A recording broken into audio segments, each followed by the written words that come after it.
আমরা কারোর সঙ্গে যুদ্ধ করতে চাই না, আমরা সকলের সাথে বন্ধুত্ব চাই। আমাদের পররাষ্ট্র নীতিতে জাতিপিতা বঙ্গবন্ধু শেখ মুজিব সে কথাই বলে গেছেন, সকলের সাথে বন্ধুত্ব, কারোর সাথে বরিতা নয়। পাশাপাশি আমাদের এটাও মনে রাখতে হবে, আমাদের দেশটা স্বাধীন সার্বভৌম দেশ, আমরা যুদ্ধ করে বিজয় অর্জন করেছি। আমাদের স্বাধীনতা সার্বভৌমত্ব কেউ ক্ষুণ্ণ করুক, আমরা তা চাই না।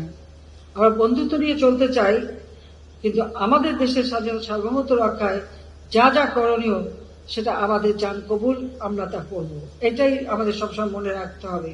প্যালেস্টাইনের উপর ইসরায়েলি হামলা, সেখানে তারা রীতিমতো গণহত্যা চালাচ্ছে, আমি সবসময় তার প্রতিবাদ করেছি। আমরা সবসময় প্যালেস্টাইনদের পক্ষে আছি। ইতিমধ্যে আমরা 2 দফা তাদের জন্য কিছু খাবারের জিনিসপত্র পাঠিয়েছি, আরো আমি পাঠাবো, এবং এটা আমাদের সহযোগিতা করবো শিশুদের জন্য, নারীদের জন্য। কাজে আমরা তাদের পাশে আছি, তাদের পাশেই থাকবো। এবং আন্তর্জাতিকভাবে আমরা